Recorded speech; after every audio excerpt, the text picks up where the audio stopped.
ತನುವೆಂಬ ಗುಡಿಯೊಳಗೆ ಮನವೆಂಬ ಸಿಂಹಾಸನವನಿಕ್ಕಿ ಘನ ಮಹಾಲಿಂಗವ ಮೂರ್ತಿಗೊಳಿಸಿ ಸಕಲ ಕರ್ಣೇಂದ್ರಿಯಗಳಿಂದ ಪೂಜೋಪಚಾರವ ಶೃಂಗರಿಸಬಲ್ಲಡೆ ಘನಕ್ಕೆ ಘನ ಮಹಿಮ ನೆಂಬೆನಯ್ಯ ಅಖಂಡೇಶ್ವರ.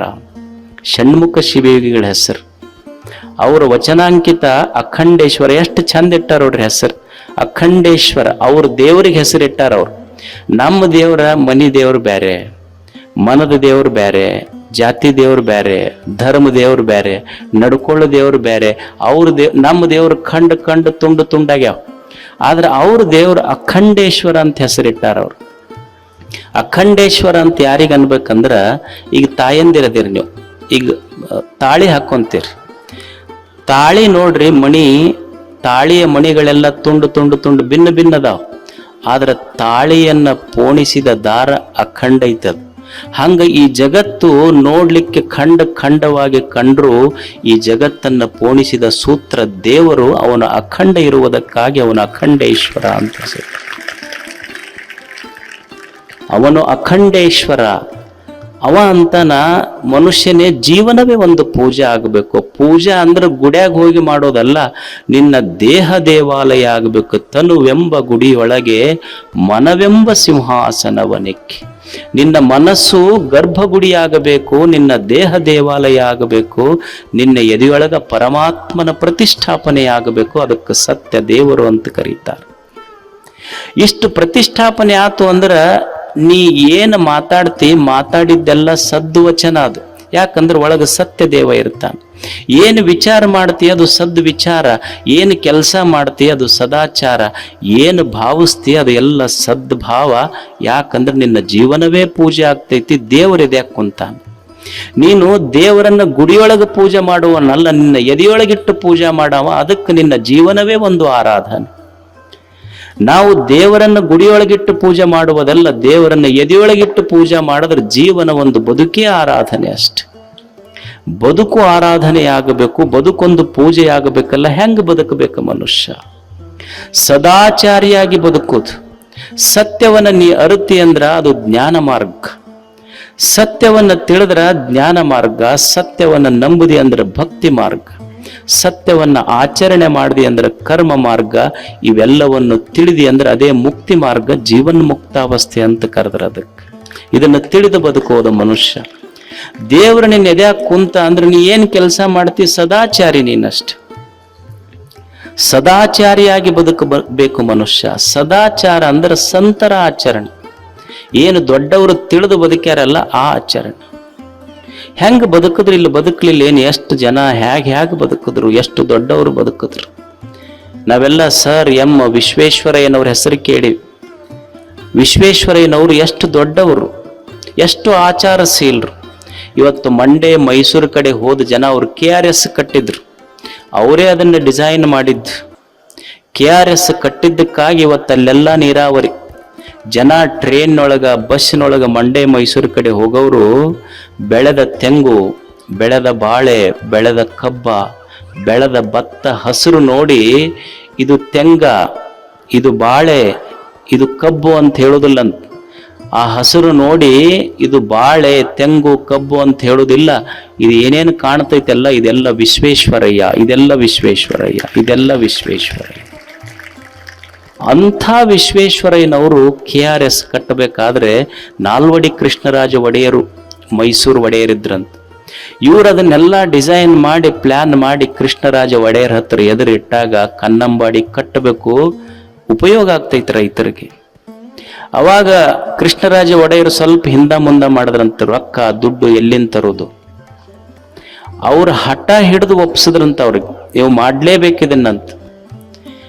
ಯಾರೋ ಒಬ್ರು ಕೇಳಿದ್ರಂತ ವಿಶ್ವೇಶ್ವರಯ್ಯನವ್ರಿಗೆ, ಅಲ್ಲ ಮೈಸೂರು ಮಹಾರಾಜರ ಒಡೆಯರು ನಾಲ್ವಡಿ ಕೃಷ್ಣರಾಜ ಒಡೆಯರ್ ಅವ್ರ ಹತ್ರ ಹೋಗಾಕನ್ನ ಜನ ಹೆದರ್ತಾರ, ನೀವು ಹಠ ಹಿಡಿದು ಅವ್ರಿಗೆ ಕಂಪೆಲ್ ಮಾಡ್ತೀರಿ, ಆರ್ಡರ್ ಮಾಡ್ತಿರಲ್ಲ, ಈ ಶಕ್ತಿ ನಿಮಗೆ ಎಲ್ಲಿಂದ ಬಂತು ಅಂತ. ಇಷ್ಟು ಧೈರ್ಯ ನಿಮಗೆ, ಮಹಾರಾಜರಿಗೆ ಎದೆಗೊಟ್ಟು ಹೇಳುವಂತ ಧೈರ್ಯ ಎಲ್ಲಿಂದ ಬಂತ ನಿಮಗ?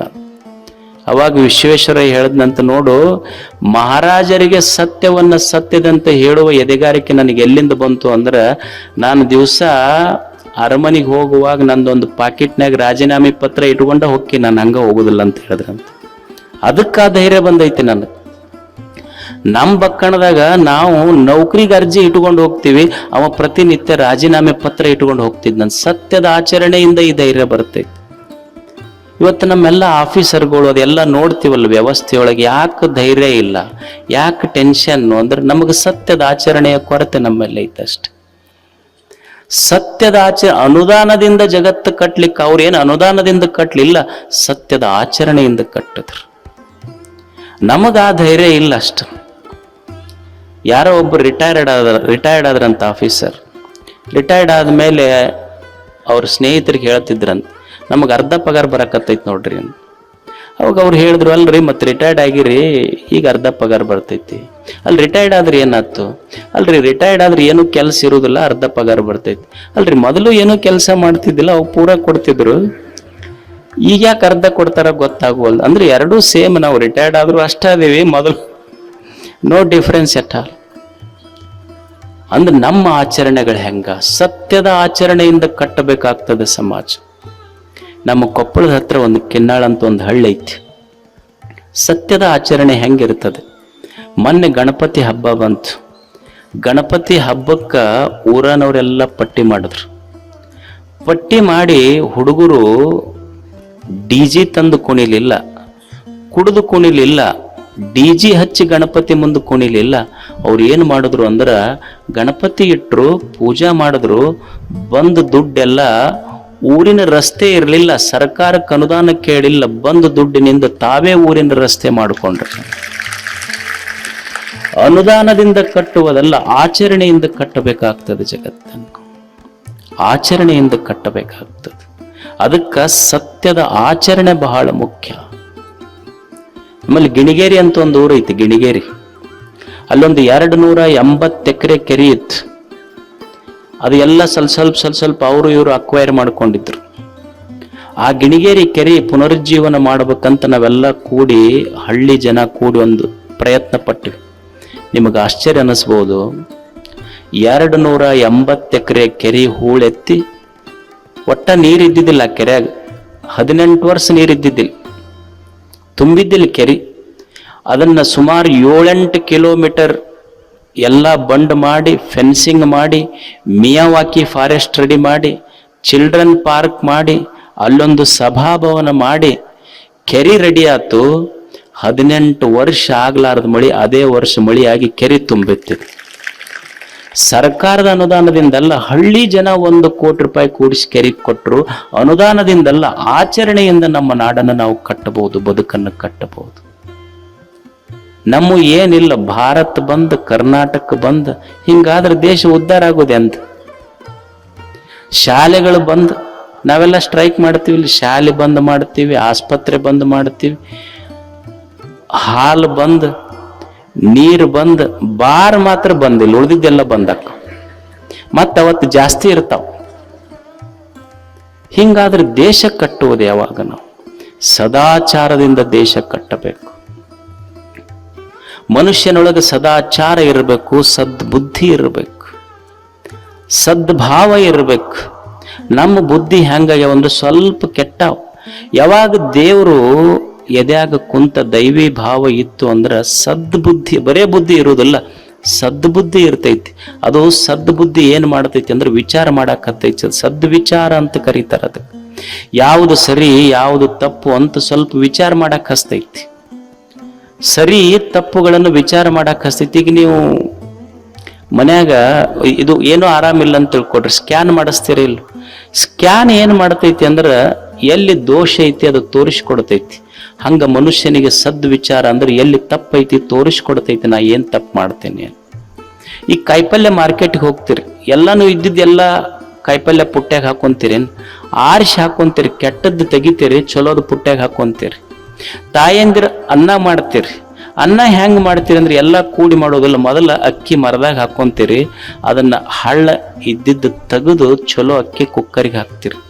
ಯಾಕಂದ್ರ ಹಳ್ಳ ಇದ್ರ ಹೊಟ್ಟೆ ಕೆಡ್ತೈತಿ ಅಂತ. ಹ್ಯಾಂಗ ಕೆಟ್ಟ ಹಳ್ಳ ತೆಗೆದು ಚಲೋ ಅಕ್ಕಿ ಜೀವನ ಮಾಡ್ಕೊಂತಿರಲ್ಲ, ಜೀವನ ಅಂದ ಮೇಲೆ ಕೆಟ್ಟದ್ದು ಬರ್ತಿರ್ತೈತಿ. ಕೆಟ್ಟದ್ದು ಹಳ್ಳ ತೆಗೆದಂಗ ತೆಗೆದೊಗಿಬೇಕು, ಚಲೋದ ಅಕ್ಕಿ ಹೆಂಗ ಊಟ ಮಾಡ್ತಿರಲ್ಲ ಹಂಗ ಬದುಕಿನಲ್ಲಿ ಅಳವಡಿಸಿಕೊಂಡು ಬದುಕುವುದಕ್ಕೆ ಸದ್ ವಿಚಾರ ಅಂತ ಕರೀತಾರೆ. ಇದು ಸದ್ ವಿಚಾರ.